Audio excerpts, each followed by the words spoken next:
Nkhani ya lero ndiyokhuza mwana wina wa zaka 10 yemwe dzina lake ndi Bada. Nkhani inachitika ku India ku dera lina la Jambapu ku Pradesh. Nkhani inachitika pa banja lina la brothers 5 omwe amakhalira limodzi moyandikana ndi kumapanga ntchito zawo za ulimi. Anali ndi malo okwanira 40 hectares. Anthuwa amadalira ulimiwu ngati zochita zawo za tsiku ndi tsiku. Zinayamba pa 8 April chaka cha 2019 pomwe mwana wina wa bambo Utagiri masana anawasanzika amayi ake kuti akupita kokasewera ndi anzake. Ndiye poti ana ozungulira pamuzipo amasewera pafupi ndi makomo awo, amayiwa sanamuletse mwana wawoyo nthawi inali ikuthamanga, ndipo nthawi ya lanchi itakwana amayi aja anayesesa kumuyitana mwana wawo koma kunali zii, ndipo iwo amangoganiza kuti mwina nkutheka wapita kocheza kutali. Bambo Giri atabwera ku lanchi, iwo anamuuza mwana wawo wamkazi kuti akamuyang'ane Bada m'bale wake, koma kunali zii. Apa amayi ake a mwanayu anayamba kuyenda khomo ndi khomo, komanso sanampeze mwanayu. Ndiye poti panali mwana yemwe amaphunzira limodzi ndi Bada, makolo anapita ku khomo kumene koko popeza mwana wawo yonso amakonda kwambiri kucheza ndi ameneyo, koma naye anati pa tsiku li Bada sanafikepo kwawoko. Apa makolo ono anayamba kudandaula kwambiri, ndipo anayamba kusaka mwana wawo mpaka kumadimba ndi kuminda konse, koma kunali zii. Bada sanapezeke. Mmene kumada mmuzi onsewu unali utadziwa kuti mwana wa bambo Giri wasowa andisakupezeka. Anthu anali ndi mantha kwambiri popeza midzi ina yoyandikana nayo kunali kutasowapo ana awiri omwe anapezeka koma ataphedwa. Apapa wina aliyense anali okhuzika, ndipo onse anayamba kusaka mwanayo, koma nawonso kunali zii, mwana sanapezeke. Bambo Giri ataona kuti nthawi ikutha, iwo anakapanga ripoti ku polisi. Ndiye kamba kuti apolisi nawo anali akuziwa zomwe zinachitika ku mizi ina ija, nawonso anayamba kuchita mantha, ndipo mkulu wa apolisi anamema apolisi onse kuti afufuze mokwanira kuti mwanayo chinamuchitikira ndi chani, ndipo ngati alipo omwe anamupanga mwanayo chipongwe apezeke ndipo amangidwe pompo. Apolisi anapanga kampu kumuzi osowa mwanayo, ndipo usiku onse anali kusakasaka mwanayo, koma kunali zii. Mwana amene yunso sanapezekepo. Pa 9 panadusa ndipo palibe chopezeka, ndipo pa 10 apolisi anayamba kuyenda door by door searching kuti mwina nkutheka alipo wina wake yemwe akudziwa za mwanayu, koma chimozimozi kunali zii. Ndipo kenako anayamba kufunsa aliyense mwana ngakhale wamkulu, koma still panalibe chomwe anapeza. Siku lachitatu linadusa koma popandanso kena kalikonse. Apano apolisi anawauza anthuwa kuti amene atapeze mwana amene yuyu alandira ndalama zokwana 25,000 rupees. Apa apolisi anayamba kudandaula kamba kuti kudelalo kunali kukumveka mphekesera yoti anthu akumapereka nsembe munthu kuti achite bwino. Izi zinali kuwabalalisa kwambiri apolisiwo. Kenako apolisi anayambanso kusecha kachikena mmuzi onse, kulowa polowa ndipo osalowa pomwe, kufunsa mwana ngakhale gogo ndi wina aliyense opezeka mmuzimo, koma still kunali zii, mwana osapezeka. Akubanja kwake anali odandaula kwambiri popeza mwanayu anali wachichepere. Ndiye pa 11 April anthu ena ammuzi anabwera kumwe apolisi anamanga kampu kuja, ndipo anawafotokozera kuti kuli chinyumba chosamukidwa kudelalo ndipo kukutulusa fungo losakhala bwino.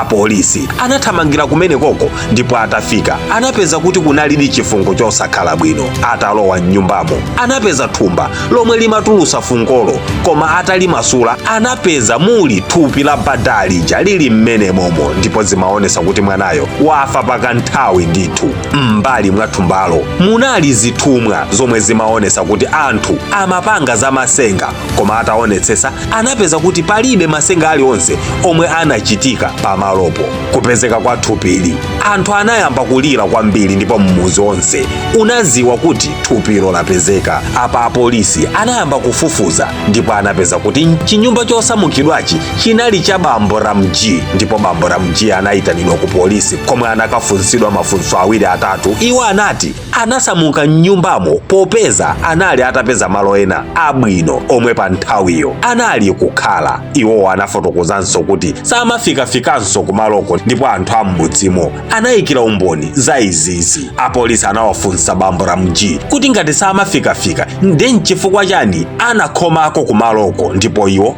anakana kuti kuti sanakhomeko anakusiya kopanda loko aliyense. Apa apolisi anayamba kuganiza kuti ndiye kuti anthu okuphawo ndi omwe anakhoma kumaloko. Apolisi anayamba kufufuza background ya bambo Ramji ndipo iwowo anapeza kuti anali bambo abwinobwino komanso analibe udani wina uliwonse ndi akubanja kwa oferedwa aja. Apa apolisi anayamba kufufuzabe popeza thupili linali litapezekano koma okuphayo anali asanapezeke. Anthu ammuzi aja anayamba kuwatonza bambo Ramji kuti ndiwowo anapha munthuyo chifukwa choti thupi lija linali litapezeka m'nyumba mwawo. Anthu ammudziwa anawakakamiza apolisi kuti awamange bambo Ramji ndipo apolisi anawamangadi pofuna kuwateteza kwa anthu ammuzimo.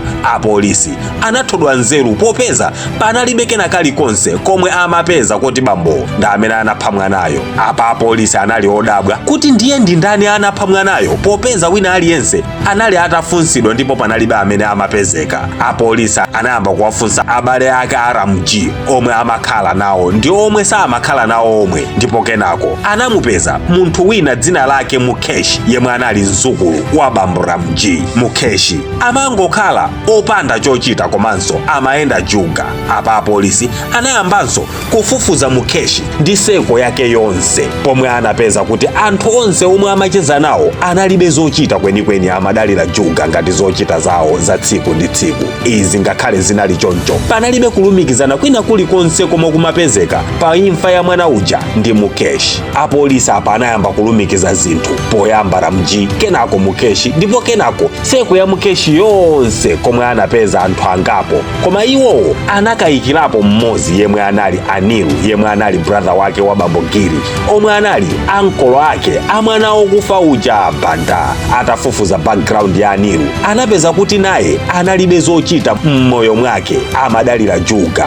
Apapa anapezanso kuti nthawi ina yake Anilu, Mukeshi ndi nzake wina Gudu anatenga ngongole ya juga ndipo anagwirizana zoti azibweza popanga kidnap wina wake ndi kupanga demand ndalama ku family ya munthu opangidwa kidnap uyo. Pakuteno iwo adapeza ndalama ali mkati mokambirana. Anilu anapanga suggest kuti azamugwire mwana wa brother wake popeza brother wakeyo kandalama sikamantalikira, ndipo kenako apange demand ndalama kwa brother wakeyo. Atatuwa anagwirizana nazo zimene zizi ndipo amangodikirira opportunity yomupangira kidnap mwana uja. Mamawa wa pa 8 anapeza mwayi omupanga kidnap mwana uja pomwe amayenda yekha munsewu akupita kwa nzake kukacheza ngati muja momwe anasanzikira poyambilira paja. Apapa Mukeshi komanso Gudu anali pa njinga ya moto pomwe anamuuza Banda kuti apite nawo for a ride. Mwanayu kamba kuti akuwaziwazi ankolo ake ndi azinzake anavomereza, ndipo kenako anamutengera ku chinyumba chija anapezeka atafa chija. Koma ku chinyumba kuja anaona kuti apanga mistake popeza Anilu anafika kumaloko opanda kuzivindikira ku nkhope kwake. Choncho mwanayu anali ataona.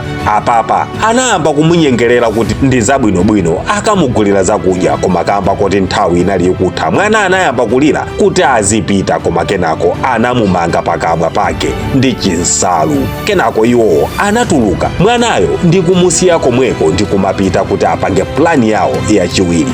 Pa nthawi bambo ake Banda anali atapanga kale report ku polisi, ndipo pomwe Anilu ndi anzake amafika ku khomoko anapeza kuti apolisi anali atafika kale. Apapa muutatu wawo anayamba kuopa kuti mwana uja akangothawa komwe anamusiya kuja akhoza kupeza mavuto ochuluka. Usiku anapita atatu aja ku chinyumba kuja, ndipo Gudu anamugwira mwana uja pa khosi ndi kumupha, kenako ndi kumuyika mu thumba ndi kunyamula thupilo pa njinga ya moto kuti akalitaye. Koma akupita anakumana ndi munthu yemwe anawaonika ndi tochi, ndipo iwo anali ndi mantha anabwerera ku chinyumba konkuja ndi kulisiya thupilo komweko.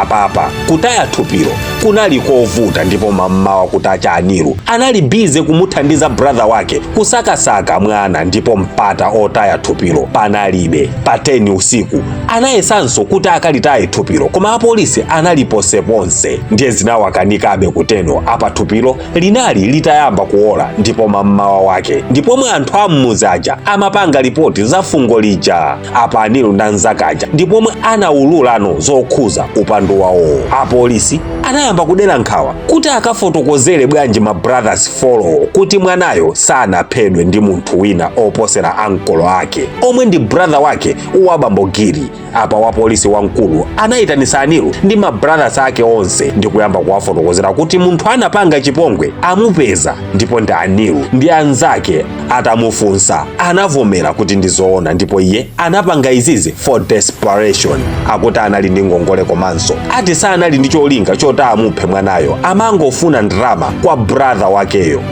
Brother wakeyu anali okhumudwa kwambiri ndipo anawauza apolisiwo kuti amupase chilango china chilichonse chomwe chili chomuyenerera ndi kulakwaku. Anilu, Mukeshi ndi Gudu onse ali ku ndende mpaka pano. Ndine Dini Studios ndatokoza kamba koonela nkhani. Musayiwale kupanga like, kuika komenti kuti